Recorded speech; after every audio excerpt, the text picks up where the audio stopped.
Hi. Hello. This is Dr. Kim of Align with Dr. Kim. If you've caught me live, shout out to you. I want to see some comments. So let me know you are here. I definitely want to greet you. I want to shout you out in the comments as well. Hi. Hello. This is Dr. Kim of Align with Dr. Kim. If you Y'all, I'm trying to turn. Okay, there we go. So you're gonna hear that double playback there. Okay, I got it. I want to make sure I can see you in the comments. So shout out to Facebook land. Hey to the Instagram fam. And hello to YouTube land. I am here with you live tonight to talk about introverts. I got my water. Well, more than introverts. Let's talk about the art of doing a wellness check-in. So I just got back from a wonderful Christmas spectacular at at the University of Mobile. Very, very wonderful event. Did not know they had it going on. Will definitely be attending. Will be more in attendance throughout the years. But I went with a friend and we were talking about, well, I was talking about my ankle.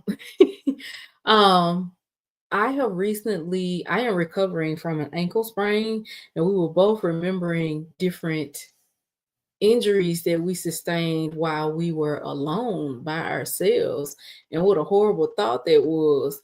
She could recall falling in the shower and bumping her head, and just the thought standing out, oh my God, I am really about to fall and I'm alone. Who is going to help me? And she said, we really got to do better about letting people know where we are and what we have going on. And I agree. When you are an introvert and you are just in your own world, you tend to not think about other people. I know that's a weird thing to say, but you can be so focused on your goals. You can just be that hyper focused on things in life. And if other people aren't around, or if you're not used to other people being around, I grew up as an only child. So I wasn't used to other people being around and things like that. So I have to intentionally think about other people sometimes, especially if I don't have any events coming up with anybody, or if I hadn't seen anybody in a while. And I had to put that in my routine, which I am going to talk about here in a moment as well. So, what are the benefits of doing a healthy check in and a routine? Oh, let me go back and introduce myself again. I am Dr. Kim of Align with Dr. Kim, where we heal from burnout, create balance, and we express brilliance while embracing well being. Why am I talking about this on tonight? So, I am a fellow introvert. I am called to high achieving introverted women of faith who are dealing with burnout or going through some type of chronic stress, and you are looking for a way out of that. You are looking for your path to brilliance beyond the burnout. You are tired of that, and you want to go along that journey with some other people to support you as well. And I am here for that. I am here for it. So let's talk about, what does it take to nurture your village, to really build your village? What is the importance of doing wellness check-in? So I talk a lot about self-care, mindset, being your authentic self, being productive with your goals, understanding when you're at a pivot point and how to go forward with it, how to get over certain hurdles, all of those type of things. So the importance of a wellness check-in. What is a wellness check-in? First off, it's when you do a check-in on your friends, or you are checking in with your friends about yourself. It can be with friends, it can be with family. I am someone who values meaningful connections, and that does so much for my mental and emotional health. No one wants to feel like they are going through life alone. Having the thought that you're going through something alone or that you're experiencing something alone makes it 10 times worse. I grew up in a family where we were always encouraged to talk about what we had going on because we know people blow up on the inside. If you don't have an outlet, people tend to either internally hold things to the point where it's damaging or it comes up, it bubbles up in some type of way. But that's just too much for somebody to bear. That's why they have hotlines and phone lines where you can call to talk to somebody, to ask for some help, to reach out, to speak up, to use your voice. Your voice is very powerful. And a lot of times when we are going through things, it helps when we can go and check on other people. Being empathetic towards someone else will lift and raise your own well being about yourself because you're giving care to another person. It actually releases dopamine in your brain to care about another person and to seek out that connection. And it helps to soothe what you have going on. Now, when we making sure that our mental and emotional health is 100%, first you start off you taking care of yourself because you may not be or have the capacity to do a mental health check-in on somebody. But if you're in a positive space and you're able to check in on somebody, being able to reach out and just call somebody or either send them a text, you got to know your communication style of your friends and what they like. Of course, some people like text, some people like phone calls.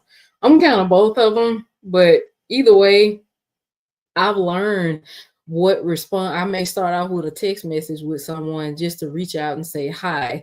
If that also feels awkward, sometimes you can start off talking about something that you remember that that person told you just to kind of break the ice, or just to ask them how their day was or how they are feeling, what type of things they have going on. I'm talking about just breaking the ice with initial contact with somebody because sometimes that can seem a little weird, also, right? I've learned to, whenever I feel like I hadn't spoken to anyone, or if I am feeling lonely or something, and there's nothing wrong with feeling loneliness, by the way. It's just like if you're thirsty and you need some water. If you're feeling lonely, you need to go and talk to a person. You need to go and be around somebody else, right? Hey, how y'all doing? I see we got some people over here on Facebook, some men. I see Antoine. I see you, James. And I see you, Shelby. Hello, hello, hello. So if we are looking to share a quote with somebody, that's a way you can send something. I like to send memes to people, or I like to send something that I found funny to people. I have an account where I'm just laughing on Facebook mainly, where I just laugh with people and I post stuff that I think is funny or something that I think is inspiring. And I like to share that with people a lot of times. But going back to what I was saying about if you're feeling lonely, that just means you need to be around people. If I'm feeling lonely sometimes, I'll just start reaching out to people and doing random messages, just hey, I hadn't heard from this person in a while, let me say hello. And I will send out mass text messages to people. When I say mass, I mean I'm texting like 6 or 7 people at the same time, not blanket texting people or anything like that. I try not to do blanket statements to people because I like to personalize what I'm sending people as well. So what are you actually doing in a check-in? I think just asking that person how their day is going and letting them talk, giving them the space to talk is also wonderful. Hey, Darlene, over on Instagram, let me know if you all have done a wellness check-in before, or if you've had a friend, when was the last time that somebody called and checked on you, or you called and checked on somebody else, just to send a random text message to let them know that you were thinking about them. I wanted to go over some questions that I thought were very helpful. One of them is, how are you feeling emotionally lately? And some of these, you can go a little deeper than this.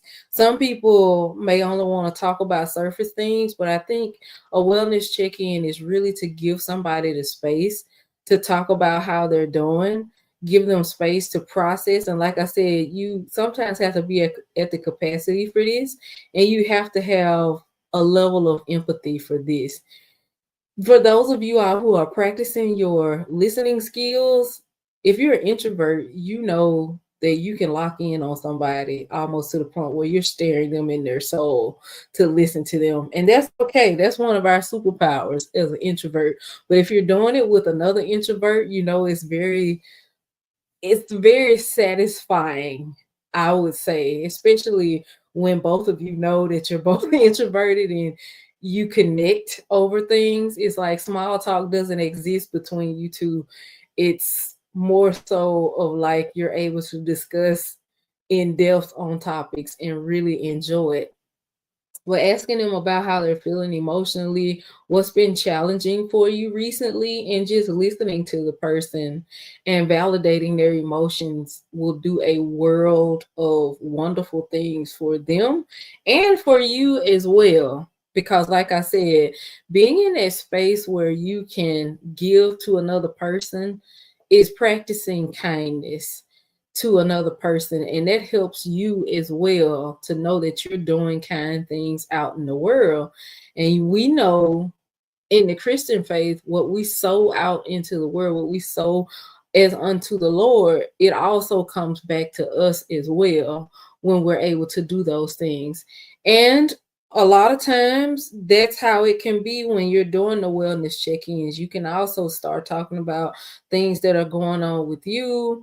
You can also listen to people, ask them if they want your advice. Well, I shouldn't say advice, but if they want your perspective, because a lot of people don't want our perspective, they just want us to listen.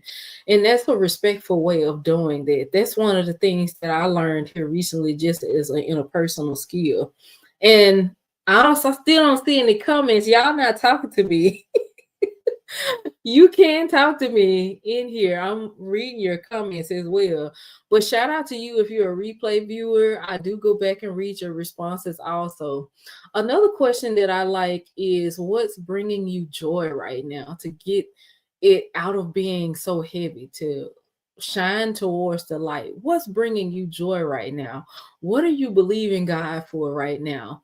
I love how some of my friends, we will get together and just start talking about things and congratulating things and celebrating things that have not yet happened. And we are looking for those things and congratulating each other for things that have not yet happened. But we are operating in faith, and it's a wonderful thing to share space with somebody who is also believing God for things. But to get them to be able to say that and to own it it does wonders for that person as well, and for your wellness check-in. And also you can ask, is there anything specific you like to talk about in the wellness check-in? It can be a wellness check-in on certain parts of life that you're dealing with. It could be a business. If you're doing this with your business bestie, there are so many ways that y'all can do this. One of the things that I've heard recently is when you're on the phone with a friend and you're talking about all your goals and the things that you want to do, is to immediately schedule a Zoom meeting with one another. It doesn't have to be Zoom. It can be Google Meet.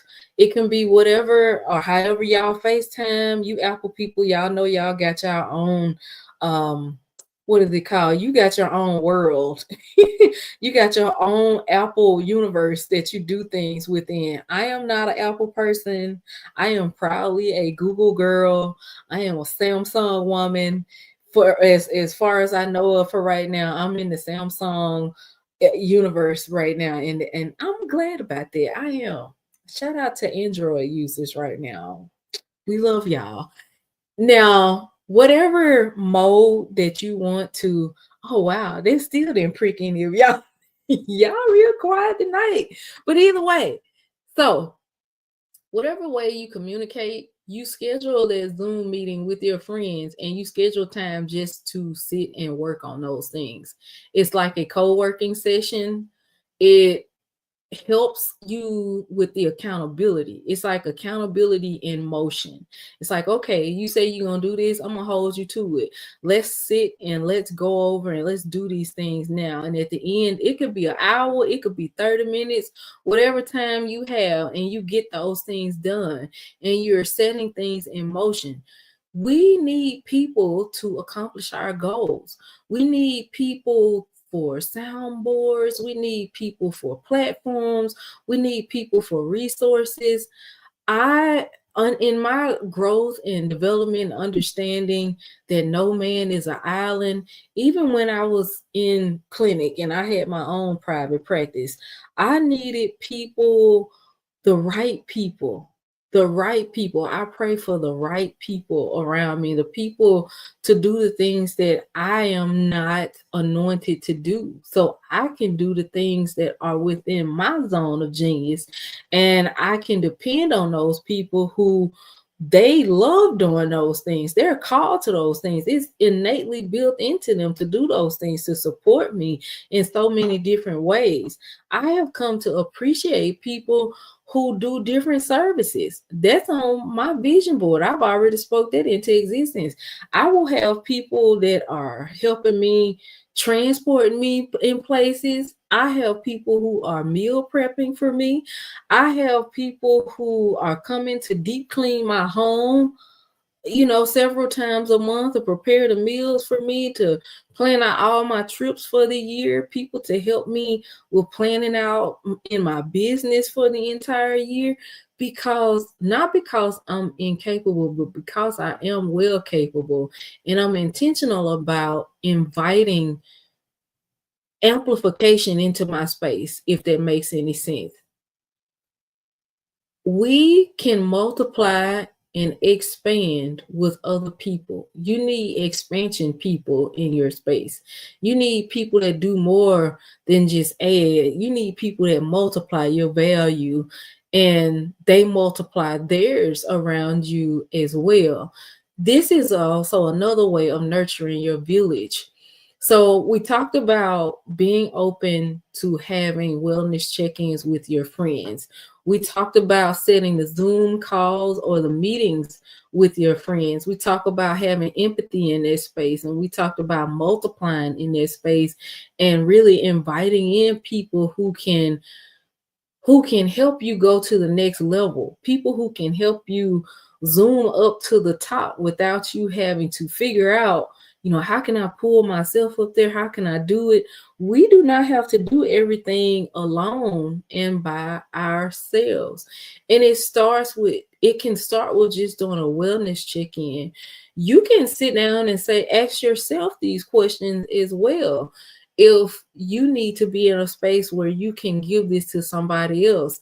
The other thing that I have heard of is just doing wellness check-ins, not just with your family, with your friends, but also with your family as well. I like to set aside a certain day of the week and say, hey, this is family day. I am going to check in with my family. I'm going to send texts to my nieces. I'm going to do FaceTime calls with my nieces on this day. And it's like, it fills me up with joy. I look forward to that, with connecting to my family and asking them how they're doing. Because, y'all, we got to stop doing just getting together at weddings and funerals. Hello, somebody. It has to be more. One year, I remember it was just funeral after funeral after funeral. And those of you all who have had those seasons, I am so sorry. I pray for anybody who's going through or experiencing some type of grief right now. I pray that, you are comforted this Thanksgiving, this holiday season. I won't even say that Thanksgiving, because it's Thanksgiving, Christmas, and New Year's. It's kind of all running together in a row during this season. But yeah, definitely make time to get on a phone call with your family. It doesn't have to be a Zoom or video call. It can just be all audio and by voice.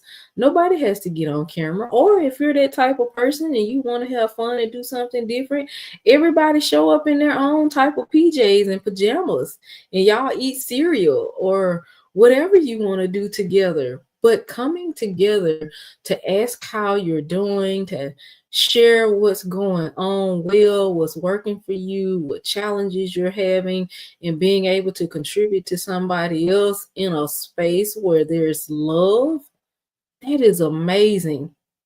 Just about every successful organization that I've been a part of, I've noticed they've had those meetings. And I've done it at work meetings in professional settings as well because there was a culture of wellness at that company.